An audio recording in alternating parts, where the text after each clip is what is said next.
आप सब जानते हैं कि आज 30 जनवरी है और 30 जनवरी को हम पूरे देश में, पूरी दुनिया में बलिदान दिवस के रूप में याद करते हैं। हमारे राष्ट्रपिता, हमारे बापू महात्मा गांधी को याद करते हैं और यह संकल्प लेते हैं कि मरते दम तक उनके आदर्शों पर चलेंगे। और उनका आदर्श था सत्य और अहिंसा, न्याय और एकता।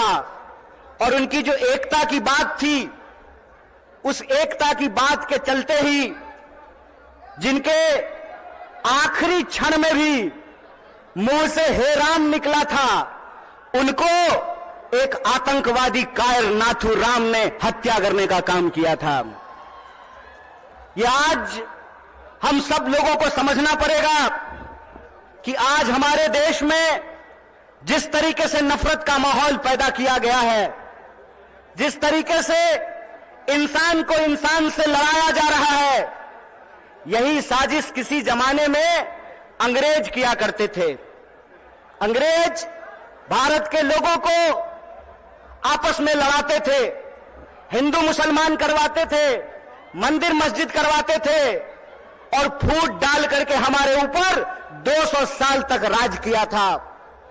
एक बार फिर से जो लोग आजादी के आंदोलन में हिस्सा नहीं लिए, जिन्होंने इस देश के लिए शहादत नहीं दी, जो जेलों में नहीं गए, फांसी पे नहीं चढ़े, वो लोग जो उस वक्त अंग्रेजों की मुखबिरी किया करते थे, आज गद्दी पर बैठ करके फिर से लोगों को आपस में लड़ा रहे हैं, लोगों के बीच में नफरत फैला रहे हैं। बोलिए, ऐसा है कि नहीं है? नफरत फैल रहा है ना? कौन फैला रहा है? नहीं नहीं नहीं, मोदी अकेले उसमें शामिल नहीं है, उसके साथ वो सब लोग शामिल हैं जो आज समाज को बांटने का काम करते हैं, समाज को आपस में लड़ाने का काम करते हैं। वो सब लोग इसमें शामिल हैं।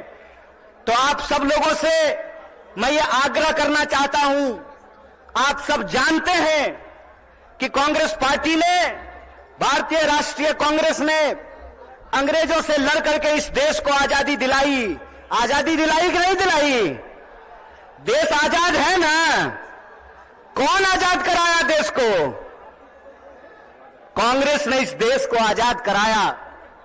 और आज एक बार फिर से जब देश में नफरत फैल रही है, उस नफरत के खिलाफ हमारे नेता श्री राहुल गांधी ने कन्याकुमारी से लेकर के कश्मीर तक पैदल चले वो, और उन्होंने कहा कि डरने की जरूरत नहीं है, डरो मत। इस समाज के भीतर जो न्याय है, लोगों का जो हक है, उसके लिए आपको संघर्ष करना पड़ेगा, उसके लिए आपको लड़ाई करनी पड़ेगी। राहुल जी ने कहा कि अगर देश में नफरत फैल रही है तो हमको मोहब्बत की आवाज को बुलंद करना पड़ेगा। और कन्याकुमारी से लेकर के कश्मीर तक उन्होंने भारत जोड़ो यात्रा की, भारत जोड़ो पद यात्रा की। जब भारत जोड़ो पद यात्रा हो गई, तब यह प्रश्न हमारे सामने था कि कौन सी ऐसी चीजें हैं जिससे यह देश ताकतवर बनेगा, इस देश को शक्ति मिलेगी। और यह जो आजकल रोजगार विहीन समझते हैं ना? रोजगार विहीन का मतलब यह है कि गृह मंत्री का बेटा बीसीसीआई का सेक्रेटरी बन जाएगा और आपके बाल बच्चा को कुछ नहीं मिलेगा। समझते हैं ना रोजगार विहीन विकास का मतलब? यह जो रोजगार विहीन विकास है, इस रोजगार विहीन विकास में इस देश के जो आम आवाम हैं, उनके बच्चों का, उनके जीवन यापन का मुद्दा कैसे हल होगा। इसीलिए यह बात कांग्रेस पार्टी ने उठाई कि समाज के हर तबके को भागीदारी देना पड़ेगा। और भागीदारी देने के लिए यह जरूरी है कि हमको देखना पड़ेगा कि समाज की रीढ़ किनको माना जाता है, देश का रीढ़ किसको माना जाता है। आप सब जानते हैं कि भारत दुनिया का सबसे युवा राष्ट्र है। भारत सबसे युवा राष्ट्र है लेकिन इस देश के युवाओं के साथ अभी यह हो रहा है कि आप पढ़ाई करते हैं, दिन रात तैयारी करते हैं, लेकिन जब नौकरी की बारी आती है तो नौकरी नहीं मिलता है। जब एग्जाम होता है तो प्रश्न पत्र लीक हो जाता है और पैसा लेकर के, घूस लेकर के सीट बेच दिया जाता है। बोलिए, युवाओं के साथ बेईमानी हो रही है कि नहीं हो रही है? चूंकि हमारे माँ बाप किसान हैं, चूंकि हमारे माँ बाप शिक्षक हैं, हमारे माँ बाप साधारण परिवार के लोग हैं, साधारण इनकम के लोग हैं, तो हमारे भविष्य के बारे में कोई नहीं सोचता है।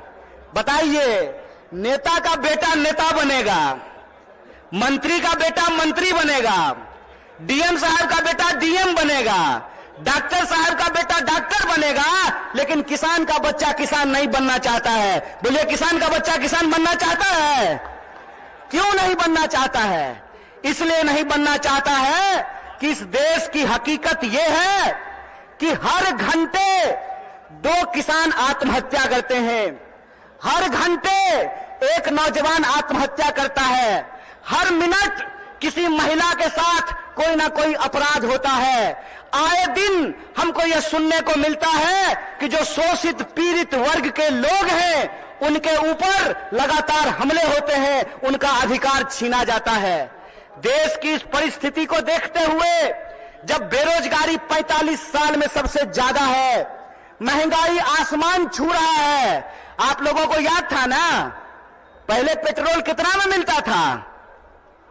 पहले पेट्रोल कितना में मिलता था? 50 रुपया में। अब कितना में मिलता है? 100 रुपया में। महंगाई बढ़ी है कि नहीं बढ़ी है? सरसों का तेल पहले कितना में मिलता था? 80 रुपए किलो। अब कैसे मिलता है? 200 रुपये किलो।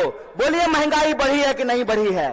जिस तरह से महंगाई बढ़ रही है, किसानों की आत्महत्या हो रही है, जवानों की आत्महत्या हो रही है, महिलाओं के ऊपर अत्याचार हो रहा है, बेकारी 45 साल में सबसे ज्यादा है, तब इस देश के नौजवानों को, बिहार के नौजवानों को यह सोचना पड़ेगा कि उनका भविष्य क्या है। आप सोचिए कि अगर इस देश के नेता चाहते हैं कि उनके बाल बच्चों का भविष्य बना रहे, तो इस देश के किसानों को, इस देश के गरीबों को भी यह सोचना पड़ेगा कि उनके बाल बच्चों का भविष्य कैसे बना रहेगा। इसीलिए इस देश की परिस्थिति को देखते हुए हमारी पार्टी भारतीय राष्ट्रीय कांग्रेस ने और हमारे नेता राहुल गांधी ने यह तय किया है कि हम भारत जोड़ो न्याय यात्रा की शुरुआत करेंगे।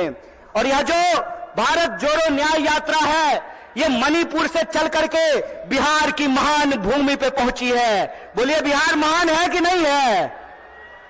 लेकिन आजकल बिहार को बदनाम भी कर दिया गया है। बदनाम नहीं कर दिया गया है। आज हमको मीडिया के एक साथी पूछ रहे थे कि नीतीश जी आपको छोड़ करके चले गए, इस पर आप क्या कहना चाहते हैं? हम बोले, सुनिए, कौन आया कौन गया ये महत्वपूर्ण नहीं है। महत्वपूर्ण ये है कि बिहार के जो 14 करोड़ लोग हैं, उनका जो हक और अधिकार है, रोजी रोटी कपड़ा मकान का सवाल है, अपने खून के आखिरी कतरे तक उसके लिए संघर्ष करेंगे। ये हमारा कमिटमेंट है, ये हमारा संकल्प है। किसी के आने जाने की बात नहीं है, बात है लोगों के हक और अधिकार की, बात है लोगों के लिए न्याय की। और हमारा यह मानना है, हमारी पार्टी की यह मानना है कि अगर हम इस देश को शक्ति देना चाहते हैं, अगर हम बिहार को शक्ति देना चाहते हैं, तो हमको 5 प्रकार के न्याय की स्थापना करनी पड़ेगी। कितने प्रकार की न्याय की स्थापना करनी पड़ेगी? हाथ उठा करके बताइए। अरे डरिए नहीं, आप नेता थोड़े हैं कि ईडी से घबरा जाइएगा। आप तो आम जनता है, आपको क्या फर्क पड़ता है? 5 प्रकार के न्याय की जरूरत पड़ेगी। कितने प्रकार की? और वो 5 प्रकार का न्याय ये है कि हम चाहते हैं कि इस देश में नारी को न्याय मिले, भागीदारी का न्याय मिले, युवाओं को न्याय मिले, किसानों को न्याय मिले और मजदूरों को न्याय मिले। बोलिए, आपको ये 5 न्याय चाहिए कि नहीं चाहिए? सब लोगों को चाहिए। अगर सब लोग यह 5 प्रकार का न्याय चाहते हैं तो हम आपसे एक अपील करना चाहते हैं। एक बात जान लीजिए, इस देश में कुछ भी इस देश के आम लोगों को कुछ भी बिना संघर्ष के नहीं मिला है। हमारी आजादी के लिए भी लोगों को अपनी जान गंवानी पड़ी। बिहार के लोग जानते हैं कि अपने हक और अधिकार के लिए संघर्ष करना पड़ता है। और एक बात आप लोगों ने सुना होगा, बिन हवा न पत्ता हिलता है, बिन लड़े न कुछ भी मिलता है। इसीलिए अपने हक और अधिकार के लिए हमको लड़ना पड़ेगा और हमारे देश के आम आवाम को, बिहार के आम लोगों को यह सोचना पड़ेगा कि हमारा भविष्य क्या है। हम समझते हैं कि जिस तरीके से मौजूदा सरकार हमारे देश के नौजवानों के साथ, बिहार के नौजवानों के साथ खिलवाड़ कर रही है, उसके खिलाफ हमको संघर्ष करना पड़ेगा। आप सब सोच करके बताइए, अग्निवीर लाई सरकार और अग्निवीर में सरकार ने कहा कि 4 साल के लिए नौकरी देंगे। क्या सिपाही जी, 4 साल के लिए आपको नौकरी मिलेगा, लीजिएगा 4 साल का नौकरी। और यहां मंच पे बहुत सारे एमएलए साहब बैठे हुए हैं, बहुत सारे एमपी साहब बैठे हुए हैं।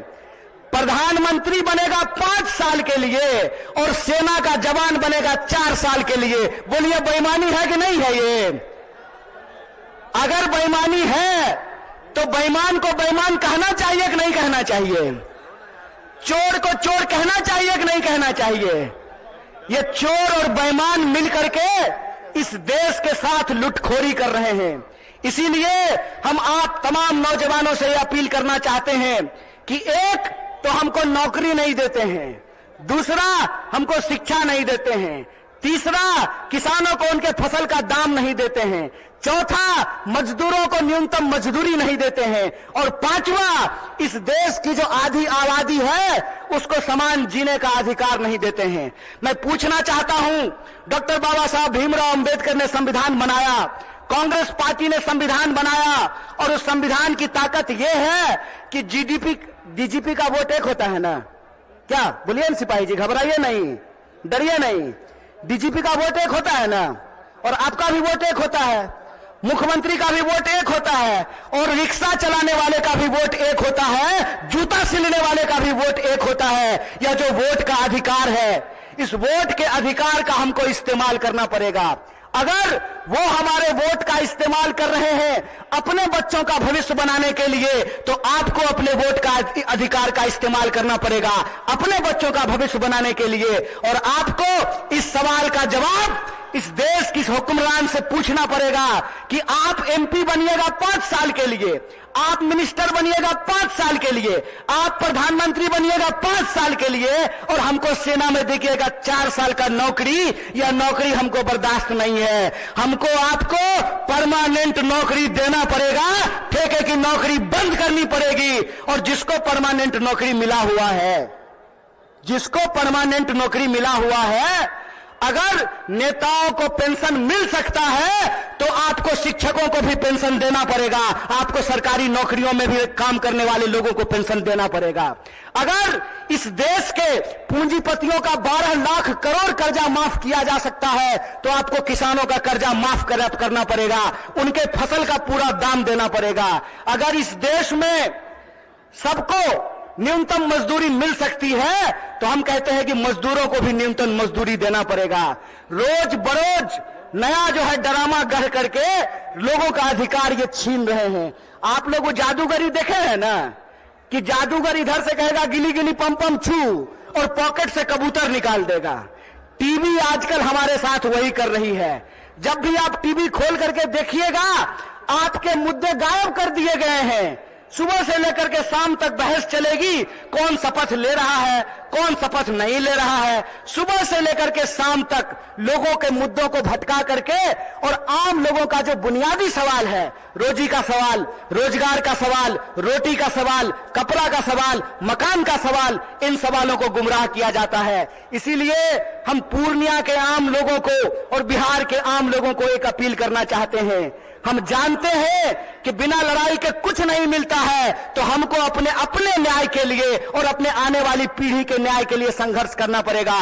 बोलिए, आप इसके लिए तैयार हैं? न्याय करेंगे अपने साथ, अपने आने वाली पीढ़ी के साथ। तो आखिरी बात बोल करके अपनी बात को मैं खत्म करूंगा। मैं पहली बार रंगभूमि मैदान में नहीं आया हूं। ये तीसरी बार है जो मैं रंगभूमि मैदान में आप तमाम लोगों के बीच में आया हूं। मंच अलग है, लोग अलग हैं, लेकिन मुद्दा वही है। और तब भी हमने आपसे वादा किया था कि इस देश की आजादी पे जब जब आंच आएगी, आपका बच्चा जो आपका नमक खाया है, आपके हक और अधिकार के लिए सड़कों पर उतरेगा। इसीलिए आप तमाम बिहार वासियों को, पूर्णिया वासियों को, सीमांचल वासियों को अपील करना चाहता हूं कि आप तमाम लोगों को 5 न्याय के लिए, इस देश की शक्ति देने के लिए आपको संघर्ष करना पड़ेगा।